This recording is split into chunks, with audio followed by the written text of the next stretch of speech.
Меглена Кунева и Ивайло Калфин са в студиото, водачи на листи, реформаторски блок АБВ. Добро утро и добре дошли. Здравейте. Спомних си, като ви видях така един до друг, че за последен път бяхте, струва ми се, в телевизионно студио заедно по време на президентската кампания. И пак с вас. И пак с нас. Интересно. Но така или иначе много приятелски разговор протече между вас по време на живата връзка. В какво се различавате? По кои теми ще спорите?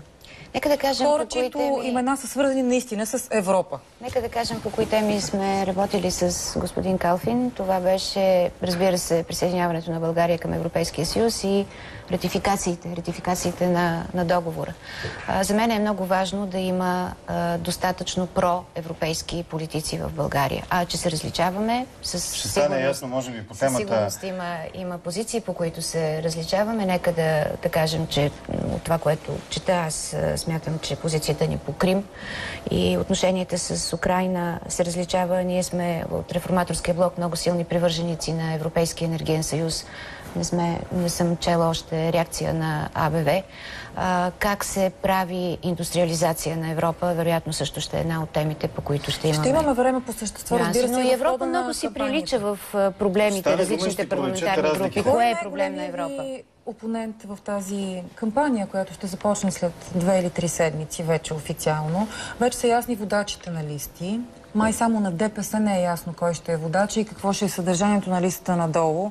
Има вероятност Делян Пеевски започна то да избива последните дни и събира различни коментари и реакции. Какво мислите по този казус? Ако той се състезава с вас за места в Европарламента, готови ли сте за това? Състезание? Аз съм готов. Даже много ми е интересно да обсъждам европейски теми с господин Пеевски. Той вероятно ги познава много добре. Виждам, че има един ентусиазъм в структурите на ДПС напоследък за неговото номиниране и издигане.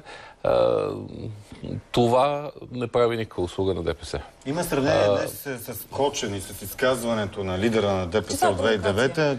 Мислите ли, че е нарочно търсен някакъв скандал или...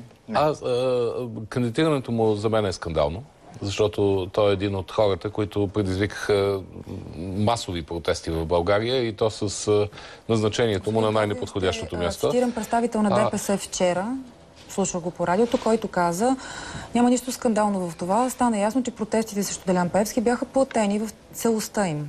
Така че ето ви аргумент. В целостта им не бих казал, защото имаше една много спонтанна реакция след неговото назначение. И това беше всъщност, дотам бяха и успешните протести, доколкото управляващите се отказаха от тази безумна идея да го сложат за ръководител на ДАНС.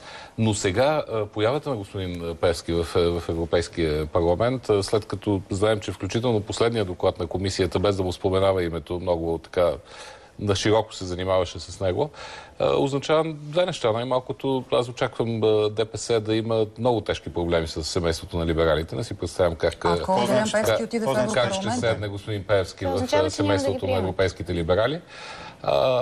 И на второ място, това е, мисля, че подигравка към българите. Един човек, сега той очевидно, че има друга оценка за себе си, но един човек, който бути изключително остри реакции, и то не без основание в обществото, напук на всичко се появява в листите и казва: вие щете, да правиш политика на ината е изключително грозна рецепта. Искам да кажа, че протестите бяха абсолютно първо спонтанни и второ, както виждаме, напълно правилни. Хората продължават да се възмущават от арогантността, от наглостта и протестите имат своя дълбок смисъл. Не е просто въпрос на ДПС кой ще издигнат за евродепутат. Формално имат право. Това е партия, издига. Като човек, който добре познава структурите в... Нека само да довърша. Това е много ясен сигнал към всички хора, които гласуват за ДПС. Които си мислят, че през ДПС, през начина, по който се развива тази партия, могат да доведат до някакъв успешен край политика. Това е обида към българските турци. Аз виждам през една от партиите, които е в реформаторския блок, партията, чийто председател е Корман Исмаилов, Народна партия за свобода и достоинство, виждам какви изключително качествени качествени хора има. Корман Исмаилов е един политик с много добри качества. Как е възможно да не намерят никой в цялата партия, да не намерят никой, който поне да се състезава? И още нещо. Такъв тип партийно поведение трябва да бъде удържано.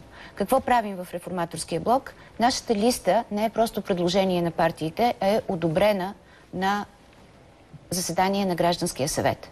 Тоест комбинация между партии и чисто граждански лица, които не дават възможност партиите да отидат в някаква безумна посока. Смятам, че такова възпиращо действие на граждански елемент е много важно в правенето на съвременна политика. Трябва някаква политическа иновация. Иначе все повече партиите ще се отдалечават от гражданите. Не може да се обясни нормално и затова хората търсят конспирация в назначаването на господин Пеевски за евродепутат. Първото, което ми хрумва е, че изглежда, ако някой има пари... Номинациите за листа. Просто може да стане...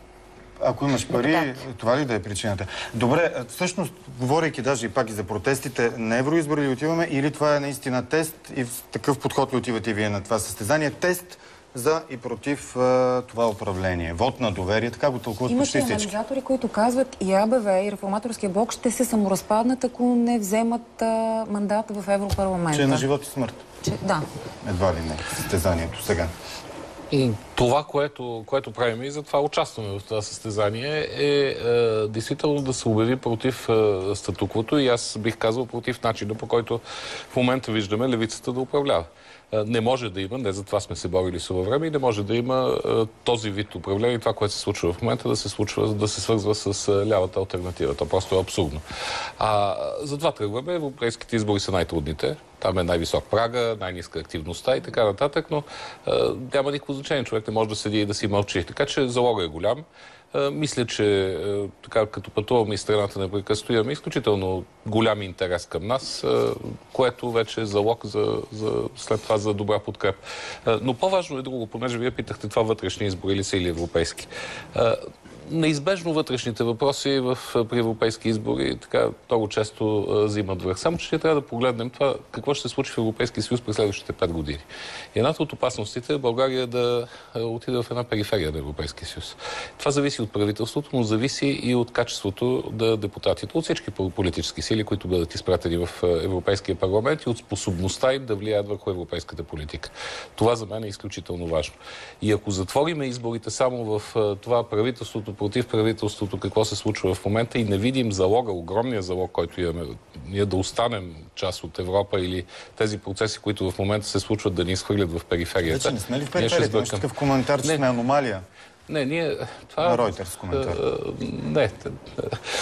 Беше на български анализатори този коментар с аномалията. Ние сме и участваме във всички решения. България номинално участва във всяко едно решение, което се взима в Европейския съюз. Въпросът е, че ние не го използваме. Ние не се идентифицираме с политика българска, която да кажем, ето това искаме да е европейска. Само един въпрос към господин Калфин. Ще ви дадем думата. Ако имате възможност да застанете очи в очи в телевизионен дебат с Сергей Станишев, водача на Коалиция за България, на БСП по-скоро, на листата за евроизборите, какви ще бъдат трите въпроса, които ще му зададете? Първият въпрос ще бъде свързан с предизборните ангажименти на Социалистическата партия, които по никакъв начин очевидно, че никой няма намерение да изпълнява. Вторият въпрос ще бъде свързан с основните приоритети в манифеста на европейските социалисти, които очевидно, че правителството в България няма абсолютно никакво намерение да изпълнява, точно да върви в обратната посока. И третия въпрос, който бих му задал, е свързан с това как правим политика и кой участва в политиката.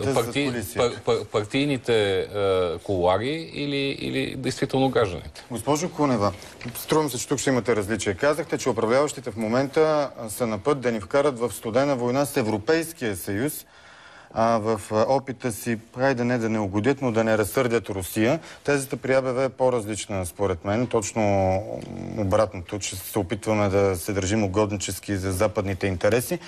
Това тема ли е, която действително вълнува много хората, про и антирусия, или е малко... Не е темата про и антирусия. Далеч съм от мисълта и в Европейския съюз не се разделят страните на русофили и русофоби, така както абсолютно изкуствено в България се опитваме да обясниме през това конфликта. Става въпрос има ли международен ред, на който да се разчита, включително и България, на който да разчита, или няма? Това, което направи Путин с анексирането на Крим, и аз много държа на тази диагноза, това е анексиране, взривява световния ред, взривява международното право и ако няма ясна реакция, много отчетлива от страна на Европейския съюз и много единна, това означава, че може да се отиде след като нищо не те възпира. Санкциите имат и тази задача да възпрат. Точно така. Вижте какво става с Донецк. Но аз искам да кажа нещо друго и то по отношение на вътрешните избори и европейските избори. Да, така е. Така е. Смятам, че много полезно ще бъде сравняването, припокриват се, много полезно ще бъде сравняването на смислеността на предложението от различните политически семейства и доколко и как то се отразява тук.